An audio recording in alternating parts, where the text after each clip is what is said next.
Donald Trump has just dropped a new immigration bombshell, and the entire world is feeling the shock. You're watching Times XP. My name is Tritiyatri, and Washington is rattled.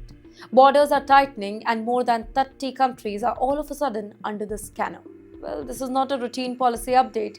This is a hardline immigration reset. Let me tell you what triggered this particular move. It all started with a deadly Thanksgiving weekend shooting in Washington, D.C. The suspect, an Afghan national. Then, within days, the response came from the very top. President Donald Trump signed a sweeping new proclamation, and it changes who can enter America and who cannot. Then comes the bigger decision. The US has now expanded its travel ban, and that to dramatically 30 plus countries affected. 5 nations hit with full entry ban, 15 more face the partial restriction. Now, this is one of the wildest immigration crackdown in years. And why these countries?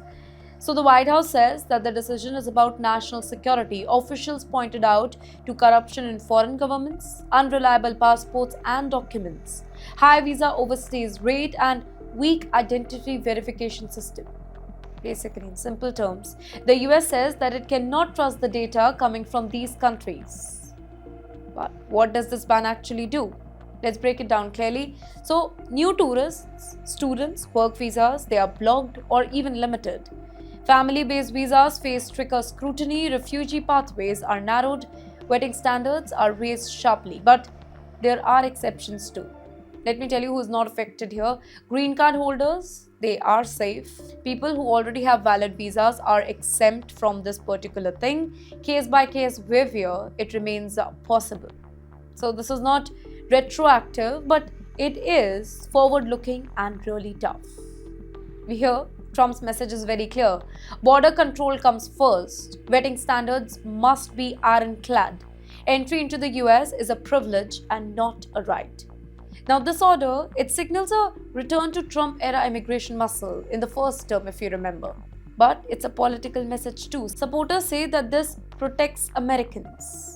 Critics argue that this targets poorer nations and fuels fear. But one thing is undeniable here. America's doors, they are narrowing, and it has global impact as well. Now, for millions, travel bans are frozen. Families are separated. In fact, dreams, they are delayed. For the governments, pressure to reform documents and data system. Diplomatic fallout with Washington. Now, for the US, a clear sign of a security-first immigration policy. Now, with Trump's Tuesday proclamation, there are 30 countries with full or partial restrictions. This includes Afghanistan, Burma, Chad, Republic of Congo. In fact, it also includes Iran, Libya, Somalia, Sudan, and even Yemen. All the 30 names are given right at your screen.